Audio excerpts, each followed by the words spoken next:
अरे सपनों में खो गई कि ये गई वो गई, सपनों में खो गई कि आग लगे सारी दुनिया को, मैं तेरी हो गई रे बलम जी, बलम जी, बलम जी। तेरे कारण ओ तेरे कारण मेरे साथ, के तेरे कारण ओ तेरे कारण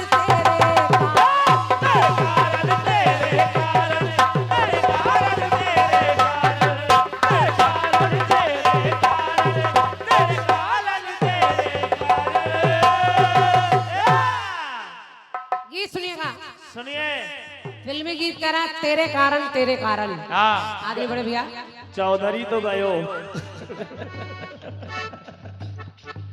शशि भैया गाने में कुछ नहीं, हमारी माताएं बहनें अभी जब तक बैठी हैं तब तक चाह रही हूँ कि इनके मतलब की भी कोई बात हो जाए। देखिए हमारे भारतवर्ष में माता के कई नाम हैं, हम लोग माँ को पूज रहे हैं, लेकिन भारतवर्ष में नारियों में सतियों की कमी नहीं है। एक सती मैंने ली है, ए भैया ये बड़ा पुदीना बोए है भाई, ये 50 रुपया में पूरा गांव घर मकान सब लिखा दे है।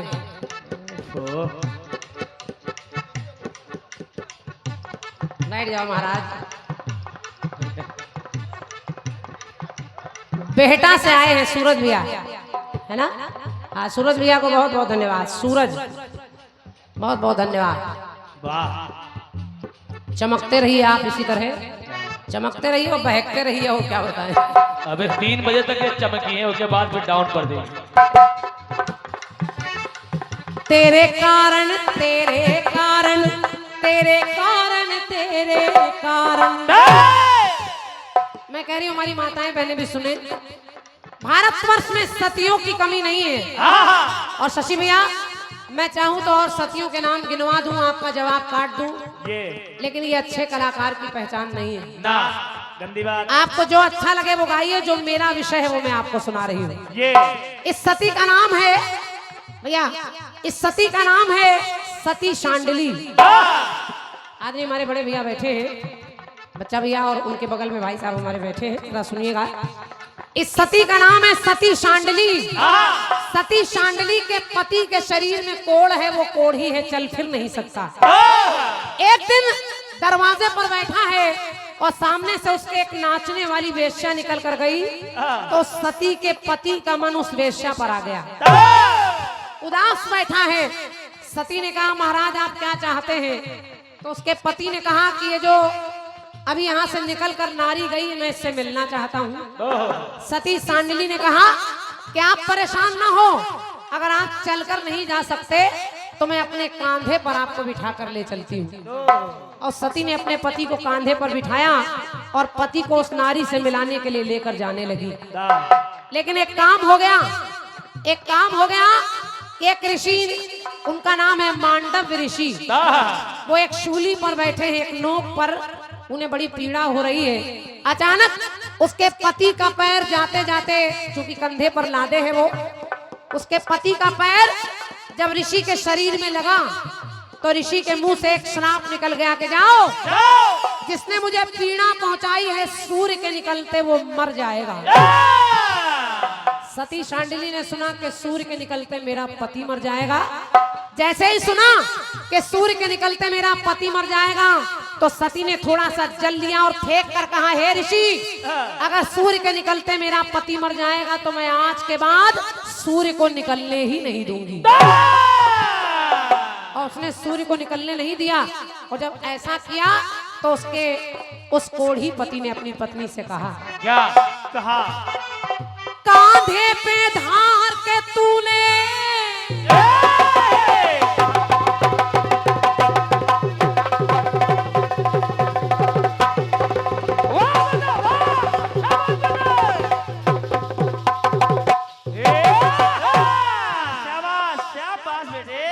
कम समय में ज्यादा काम। वाह यही है। सती शांडिली के पति कहने लगे कि कांधे पर धार के तूने ऐसा सत अपना दिखाया,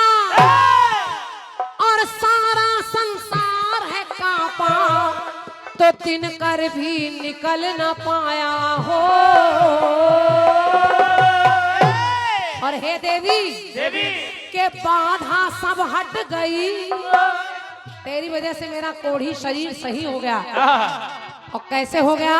कैसे? सती ने सूर्य को निकलने नहीं दिया, देवता परेशान हो गए, सृष्टि का काम रुक गया।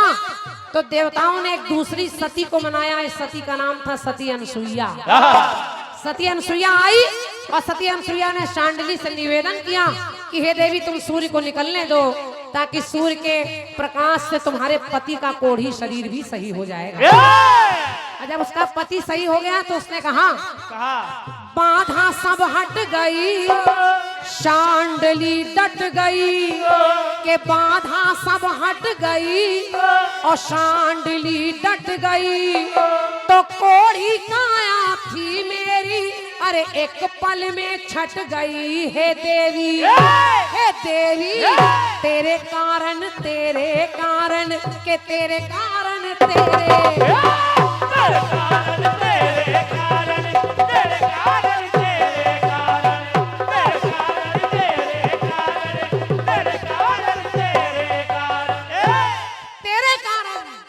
हे देवी तेरे कारण मेरा कोढ़ी शरीर सही हो गया और सूर्य को भी निकलने दिया गया।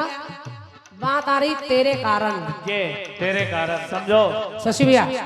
अब जरा दूसरी जगह देखिए, तेरे कारण 10 सर वाले रावण को तो भगवान श्री राम ने मार दिया, लेकिन एक महारावण है जिसका 100 सिर है। उस 100 सिर वाले रावण को भगवान श्री राम भी नहीं मार पा रहे हैं। तो इस रावण को मारने के लिए कौन आया?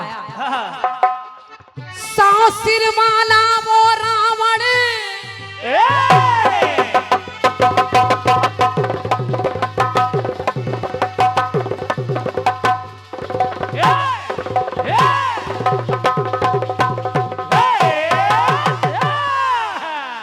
भगवान उस महारावण को जब सीता जी ने मार दिया, जिस रावण को भगवान श्री राम भी नहीं मार रहे उसको सीता जी ने मारा।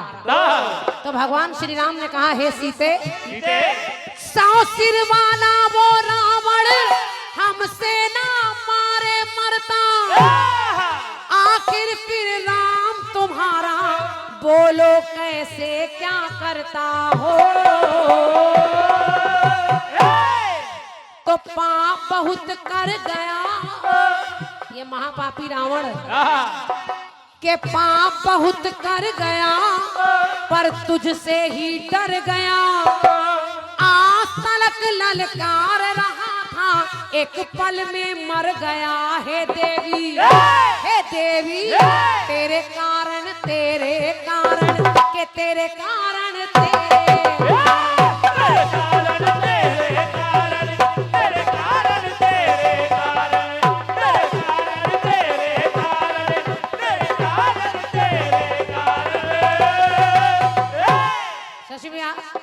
गाने में छुपाना कुछ नहीं है। हाँ। 4 नारियां मैंने अपने गीत में ली और इनके कारण ही कुछ हो रहा है। अगर एक नारी उस दरबार में बैठी, यहाँ तमाम नारियां बैठी हैं, तो 4 नारियां मैं ले रही हूँ, बाकी सब आपके लिए छोड़ रही हूँ। चाहे नारी गाइए चाहे पुरुष गाइए, बस बात है तेरे कारण। बस द्वापर में एक नारी मिली और इस नारी का नाम है द्रौपदी। द्रौपदी के लिए भीम कहने लगे, तूने ना बाल थे बांधे,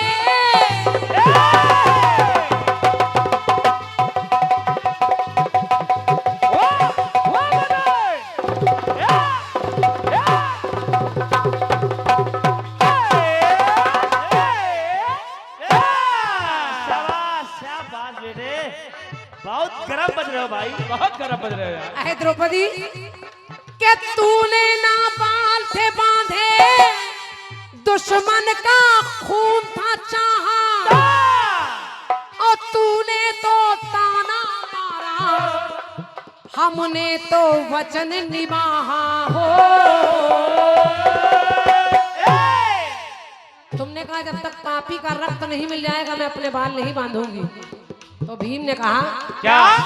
अरे किस्सा बहुत बढ़ गया, वो नजरों में गड़ गया, किस्सा बहुत बढ़ गया, वो नजरों में गड़ गया, तो लहू के खातिर दुश्मन के छाती पर मैं चढ़ गया। हे देवी द्रौपदी, तेरे कारण तेरे कारण तेरे कारण तेरे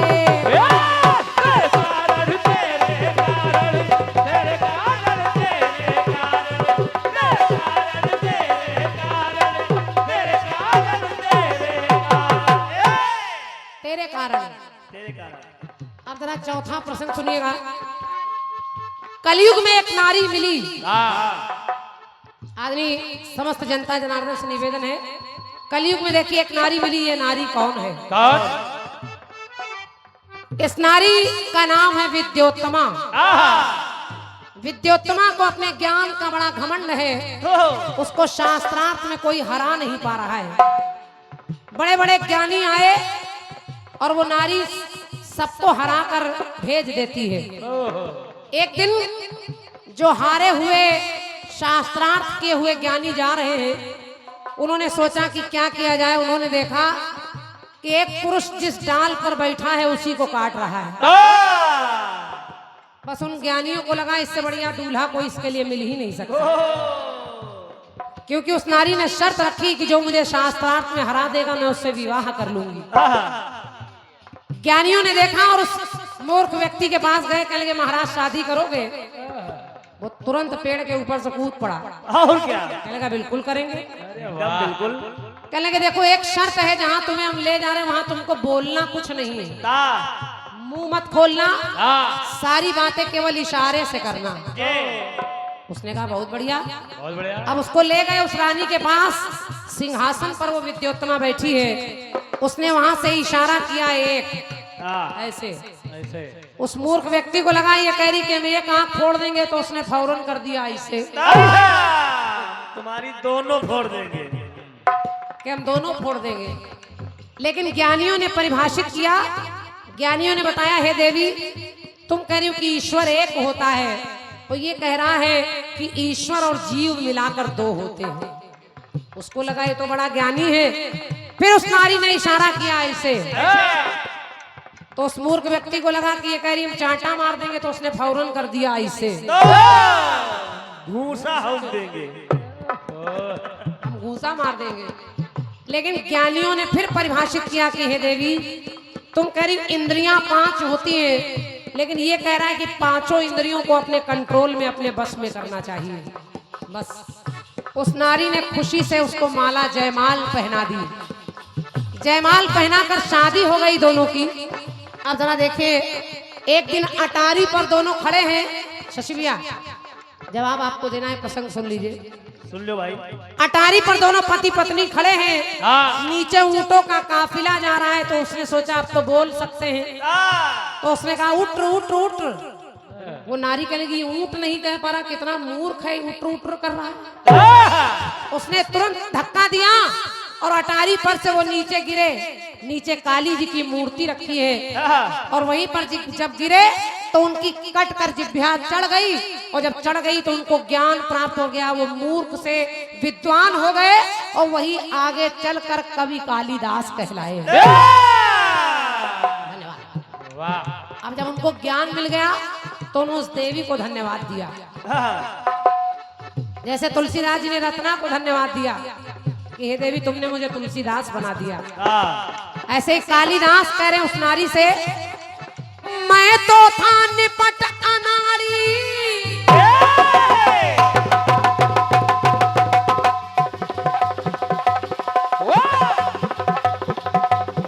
क्या बात है बड़े।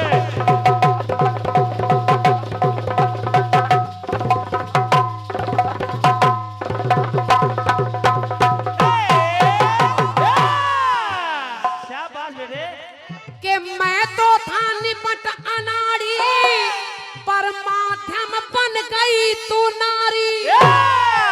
मैंने ना तुझे हराया, लेकिन तू मुझसे हारी हो। और आज निर्मल तन हो गया। कालिदास कहने लगे निर्मल तन हो गया। 3-4 लोग बुद्धि लगाओगे तो खराब हो जाएगा जवाब। ललो यार तुम्हारा बात तो मान ताने की बात ही बताओ लगे हो। एक लोग लिखो, ललो भैया की बात मानना नहीं, ये सब खराब करा देंगे। इसका 2-3 बार हम झुके पीछे हटो यार। निर्मल तन हो गया तो नारी ने कहा अरे निर्मल तन हो गया तो सुनकर मैं तन गया। अब हाँ के बान निकला मैं गिर कर। पंक्ति अच्छी लगे तो तालियां रखिएगा उसकी। पुरुष ने कहा निर्मल तन हो गया और सुनकर मैं तन गया तो भाग्य बान निकला मैं गिर कर कालिदास बन गया। हे देवी तेरे कारण तेरे कारण तेरे कारण तेरे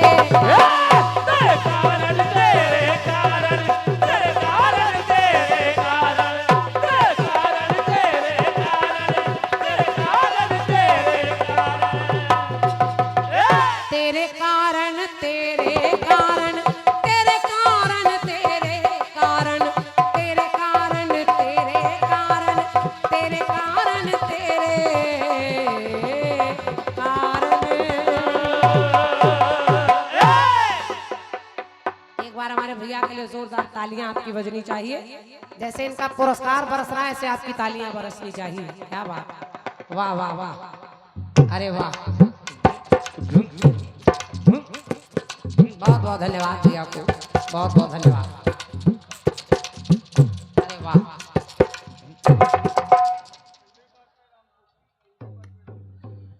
हमारे सम्मानीय आदरणीय श्री कुलदीप वाजपेयी भैया जो रामपुर से पधारे हैं, आपके करकमलों से गिन भी नहीं पाए हैं। आप लोग तो देख रहे हैं, अनगिनत पुरस्कार है। एक बार जोरदार तालियां बजा दीजिए उनके सम्मान में। बहुत बहुत हृदय से आभार कुलदीप भैया, आपके आगमन के लिए हृदय से नमन वंदन कर रही हूँ और परमात्मा से आप जैसे सुधी श्रोताओं को उनके सुखद जीवन की कामना कर रही हूँ। माँ भवानी आपका कल्याण करे। अपनी मेहनत का धन हम कलाकारों की मेहनत पर आप लुटा रहे हैं। परमात्मा आपको दोनों हाथों से भर भर कर दे, मेरी शुभकामनाएं आपको। बहुत बहुत धन्यवाद। आइए साहू जी।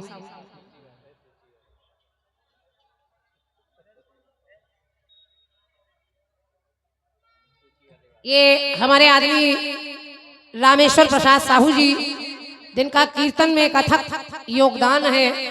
जब ये मोबाइल वगैरह नहीं चलते थे तो आप अपना धन खर्च करके तमाम पंपलेट, तमाम पर्चे कीर्तन के छपा कर लोगों के दरवाजे दरवाजे लगाते थे। लोगों को इकट्ठा करने के लिए आप साइकिलों से पर्चे बांटने जाया करते थे। आज तो खैर ये मोबाइल का युग चल गया है, तो मैं चाह रही हूं उनके इस परिश्रम के लिए एक बार आपकी तालियां बजनी चाहिए। आज कीर्तन कहां से कहां तक पहुंच गया है। साहू जी, आप लोगों की बदौलत हृदय से आभार, बहुत बहुत धन्यवाद।